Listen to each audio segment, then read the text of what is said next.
ako. Basta radyo, ibandera mo. Basta Radyo, ibandera mo! Hey, good evening everybody! Bumabandera na naman ang Bandera Night Jams with yours truly, DJ Tommy G. Good evening, good evening, good evening! Maganda kayong lahat. Buti na lang ang pogi namin! Good evening mga tropa! Kamusta? Lunes na naman, ano? Wala tayong Bandera Night Jams over the weekend. As usual, pag walang Bandera Night Jams over the weekend, nami-miss ko kayo, no? Yung mga tropa natin, yung mga kalokohan natin on air. Kung ngayon ka lang nag-tune in, ngayon mo lang nasubukan mag-tune in dito sa Bandera Night Jam, subukan mo naman, pakinggan mo, pagbigyan mo. Stay tuned. We're gonna have fun hanggang mamaya yan. Promise. Makinig ka lang, ha? And speaking of makinig ka lang, syempre bago tayo mag-umpisa with our usual segment, the opening segment, balitaan muna. Sona! Sona ha, Sona. Diyos ko, may sumabog na IED.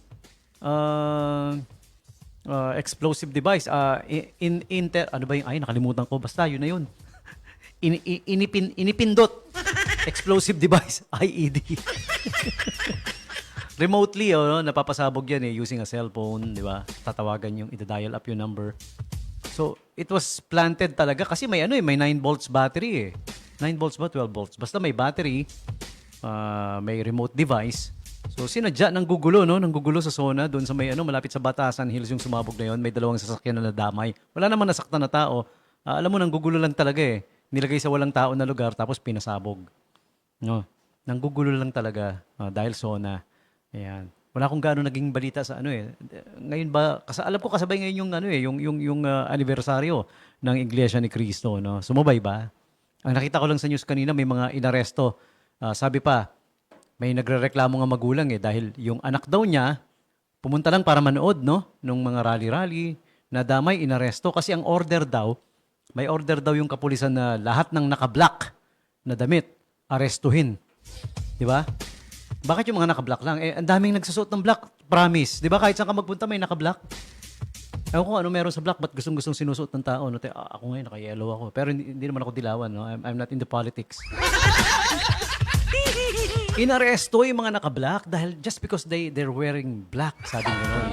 Siguro yun yung uniform na suot ng mga yung mga samahan na organisasyon na nanggugulo na mga militante, parang gano'n. Yun, inaresto. Ngumangaw-ngaw yung isa sa mga nanay, sa mga magulang kanina, narinig ko, sabing gano'n. Ang utos daw po, lahat na naka-black, arestuhin Naka-black yung anak ko Nandun, nagpunta lang naman yung para manood Yan ang sabi ng magulang, Mario Joseph. Ba't kasi kailangan kung yung Sona ginaganap, ba't kailangan may ganyan, may kaguluhan?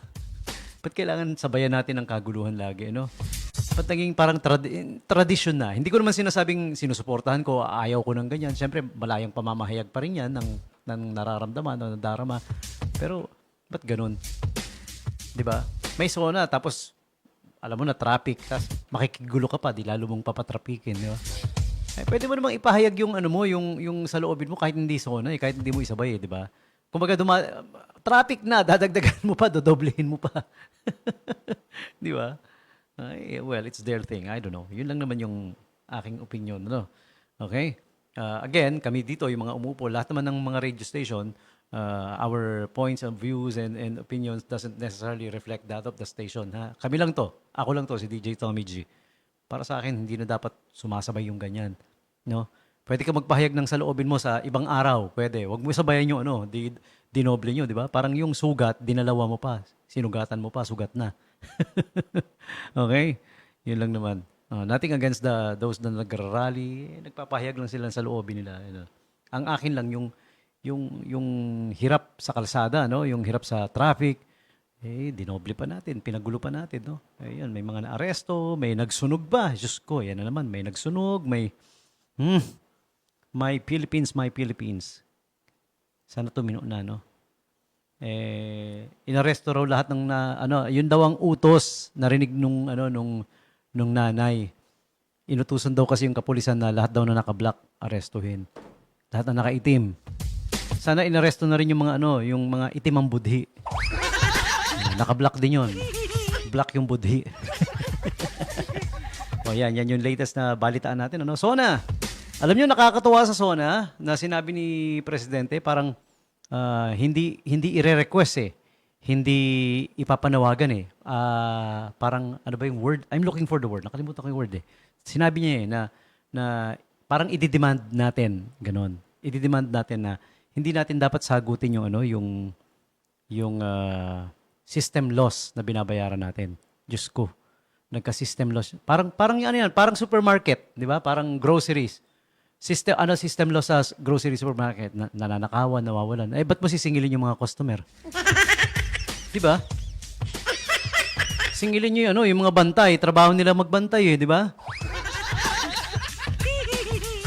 O sa kuryente, nagbabayad tayo ng system loss. Kasalanan ba natin yung system loss na 'yan? 'Di ba? Bakit sa atin pinapataw, sa atin pinapasa? Marami pa. Tingnan niyo yung yung electric bill nyo. Daig pa yung ingredients ng kare-kare. Ang daming nakalagay, di ba?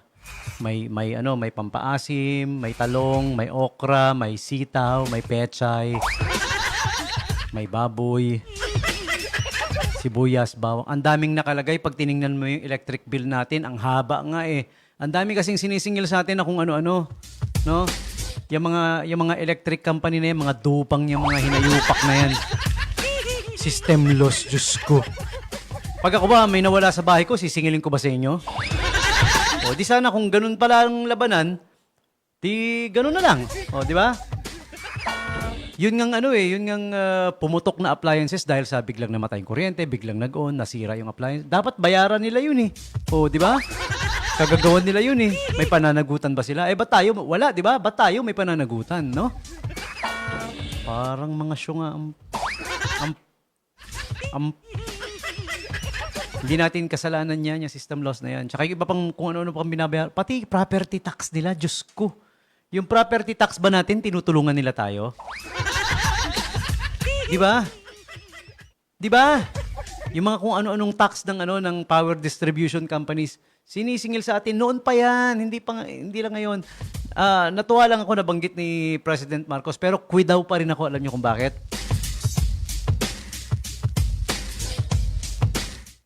Yang pahirap sa atin. Ano man yung pahirap sa atin? Yung kuryente, yung tubig, napapansin nyo ba?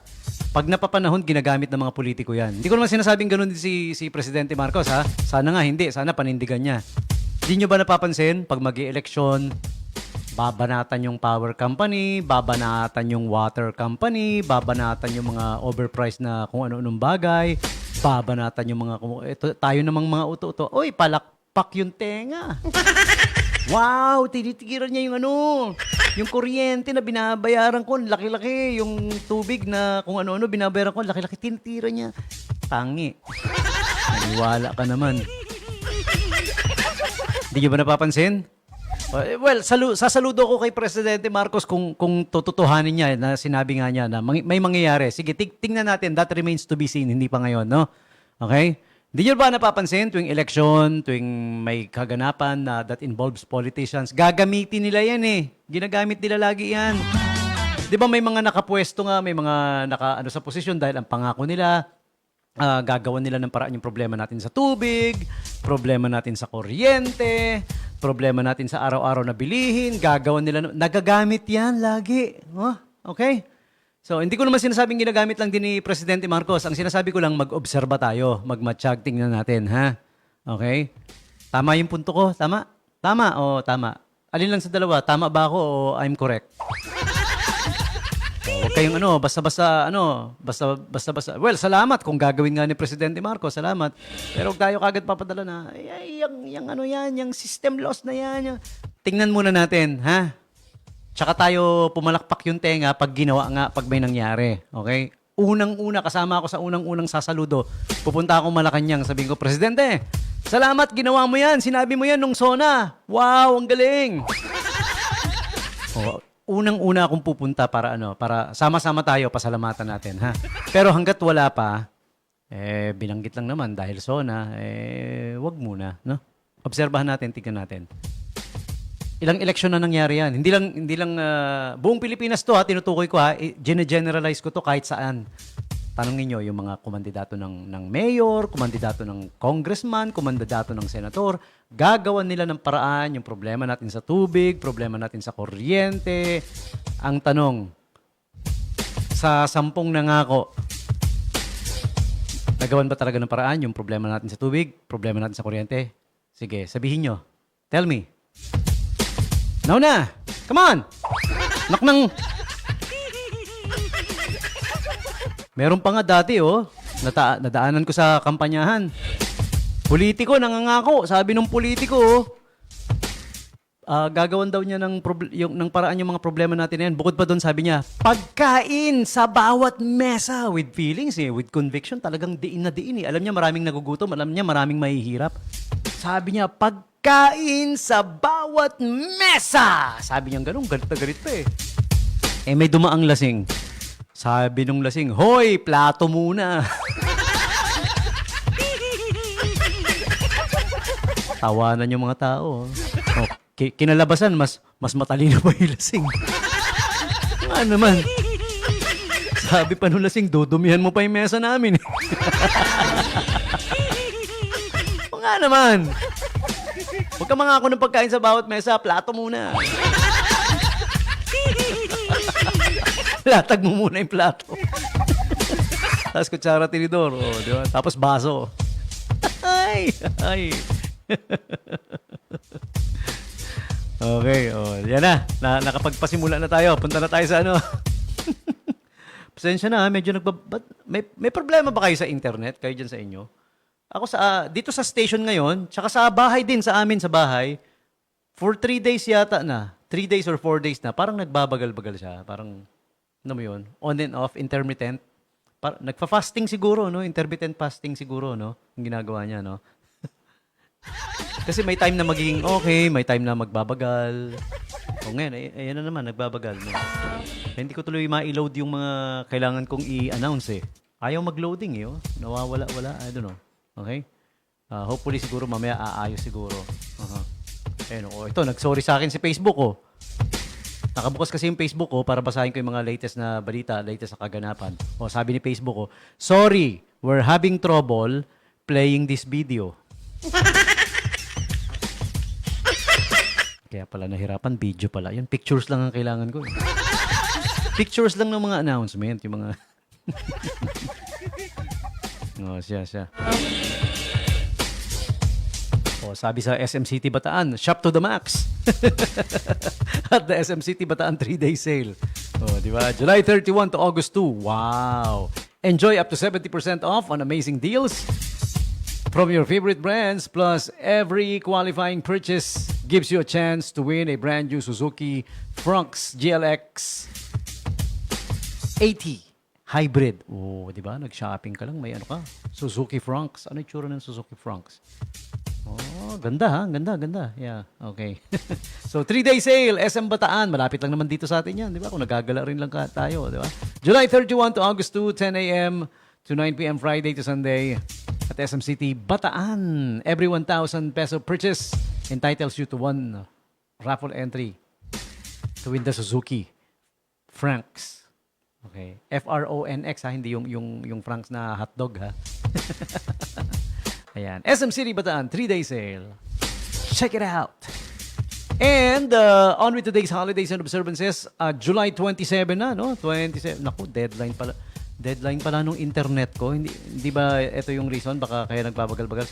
Sabi nung internet ko, oy, Tommy G, gabi na, hindi ka pa bayad. Sorry naman. Mamaya pagkatapos itong program ko, babayaran ko, promise. I-Gcash ko na lang sa'yo, ha? Internet, ha? July 27 is Iglesia ni Cristo Day here in the Philippines. Yan. Pero ang Iglesia ni Cristo, they are all over the world, di ba? All over the country. Yan. Okay? So, Medical Workers Day in Ukraine. Martyrs and Wounded Soldiers Day in Vietnam. Vietnam, kapatid natin ang Vietnam. Southeast Asian country din yan. Kaya, di ba? Natin sa SEA Games, di ba? Dapat nagmamahalan tayong mga nasa Southeast Asian Games, no? Southeast Asian countries, but games. Pero yun na rin yun eh. Tayo rin yung naglalaban-laban sa Southeast Asian Games eh, di ba? Yan. Magtulungan tayo, Southeast Asia, no? Vietnam, Indonesia, Thailand, Brunei, Myanmar, ano ba ba? Borneo. Okay? Yan, yung mga bansang yan. Malaysia, Singapore. Yan ang mga Southeast Asian countries, no? Magmahalan tayo, magtulungan tayo. Magkaisa tayo. Iisa lang naman yung, pare-pareho lang naman tayo. Isa lang yung nambubuli kasi sa atin, di ba? Yung China. Di ba kailan lang yung hinampas namang kawawa namang mga sundalo, walang magawa, no? Hinampas, putok yung ulo eh. Di ba? Parang naalala ko yung classmate ko noon na nahulog eh. Una ulo, putok puwet. Tayo sa Southeast Asia, magtulungan tayo ha. Kasi kahit na malaki yung China, kung tulong-tulong naman tayo, unanimously pa rin ang labanan. Marami tayo, ibig sabihin, di ba? Versus one country lang, di ba? Kahit na malaki yun. Okay? Magandang nagkakaisa tayo. Okay? Sana naiintindihan nila ako, no? Yung mga nasa Southeast Asian countries. Okay, ano pa ba? Ano ba kailangan nating i-remind? Ito pa. Holidays and observances. July 27 is also International Balloon Day. Yung decorations in twisting ng balloon, di ba? May balloon na pahaba, ginagawang shape of a dog, di ba? Ginagawang shape ng bird. Anong klaseng bird? Bird na ibon, ha? Korean Veterans Day. Veterans Day. Take your houseplant for a walk day. Ibig sabihin niyan, bit-bit mo yung houseplant mo, bit-bit, tapos lalakad kayo. Mapaaraw kayo, ganon. Hindi naman naglalakad yun eh. Walk on Stilts Day. What is a stilts? Yung parang kadang-kadang, di ba? Yung tinutuntungan na kahoy. Yeah, okay? Alright, so yun lang. Just a few holidays and observances for today. And for all of you people celebrating their birthdays today, July 27 birthday celebrants, this one's for you. Happy birthday to you, happy birthday. Happy birthday to you. Famous people, celebrities, and the like celebrating their birthdays today. This is being brought to you by Angel's Pizza Olongapo. All right. Angel's Pizza Olongapo is at the number 395 Rizal Avenue, West Tapinac, Olongapo City. Caller text 0932-707-4045. Okay. And they are inviting you guys to check out the Angel Cafe. Angel's Coffee, they have their own coffee brand. Ang Angel's Cafe, masarap ha. Angel Cafe ang tawag, of course. And with every deal, with every pizza deal or their combo meals, merong kasamang Angel Cafe na free. Yan. Like ongoing yung yung 30% off promo, yung buy one take one promo.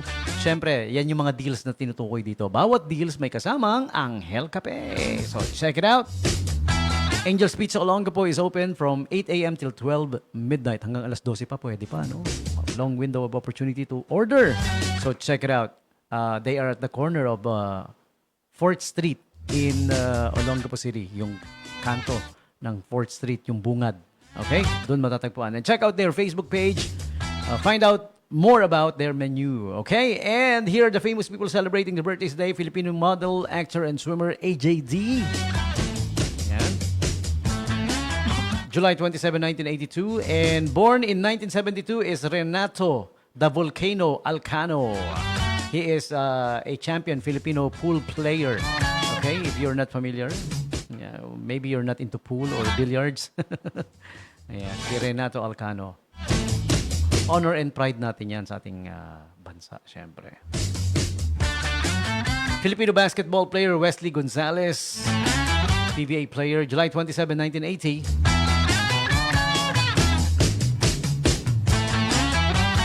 And Filipino revolutionary Leon Kilat.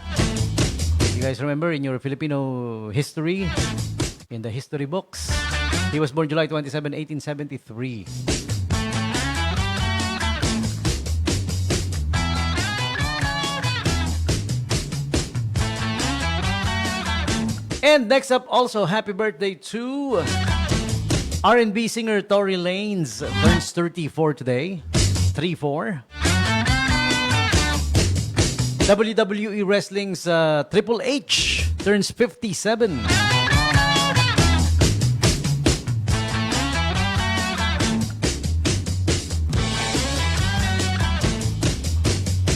Next up, TV actress Taylor Schilling turns 42 today. For those who don't know who's Taylor Schilling, she's in the Netflix series Orange is the New Black. Okay. And she also starred in the 2019 film The Prodigy and The Public.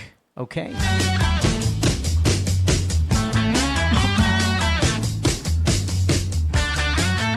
Hollywood and Hong Kong superstar Donnie Yen turns 63 today. You guys remember the movie The Ip Man?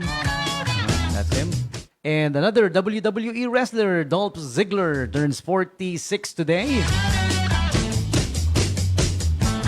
Baseball superstar Alex Rodriguez turns 51.